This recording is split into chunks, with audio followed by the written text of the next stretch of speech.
ఇవన్నీ కూడా మన పిల్లలకు వస్తాయని చెప్పి మీ అందరికీ నేను తెలియజేస్తున్నాను. అదేవిధంగా మనం కూడా మాట ఇచ్చాం, హెచ్ఎల్ నియోజకవర్గంలో చదువుకున్న ప్రతి బిడ్డకి ఉద్యోగం ఇస్తామని చెప్పి ఇచ్చిన మాట ప్రకారం మొదటి 3 నెలల కాలంలోనే మన హెచ్ఎల్ నియోజకవర్గంలో సుమారు 550 ఉద్యోగాలు ఇప్పించామని చెప్పి మీ అందరికీ నేను తెలియజేస్తున్నాను.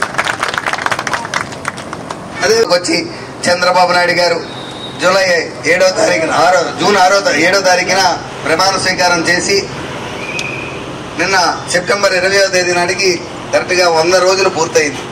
ఒకసారి మనం పరిశీలించుకుంటే 100 రోజుల పాలన ఎలా ఉందని మనం చూసుకుంటే ఈ 100 రోజుల్లో ఏం చేయగలం? అసలు గత ప్రభుత్వంలో చిన్నాభిన్నం చేసినటువంటి మన ఆంధ్రప్రదేశ్ 10 లక్షల కోట్ల అప్పులు చేసి జగన్మోహన్ రెడ్డి వెళ్ళిపోతే అప్పులు ఎలా తీర్చాలో అప్పులతో ఉన్నటువంటి ఆంధ్రప్రదేశ్ చేతిలోకి తీసుకొని వ్యవస్థలన్నీ గాడిలో పెట్టాల్సిన సమయంలో కేవలం 100 రోజుల్లోనే ప్రభుత్వ అధికారులు మార్పులు చేర్పులు కూడా అవ్వలేదు.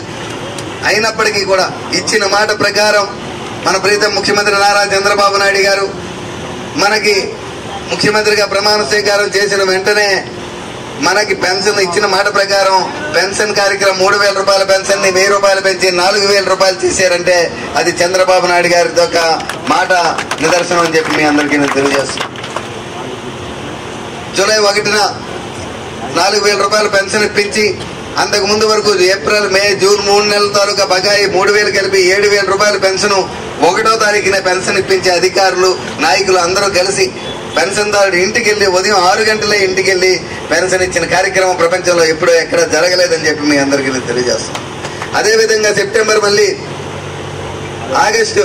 1 ఆదివారం పడింది.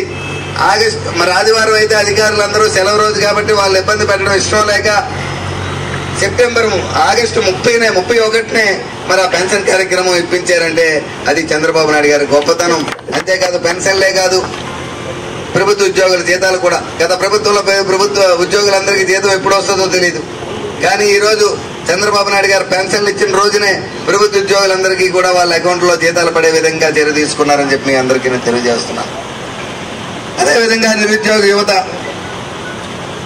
ఈరోజు చంద్రబాబు నాయుడు గారు మన ఎన్నికల ముందు మాట ఇచ్చారు, నేను ముఖ్యమంత్రి అయితే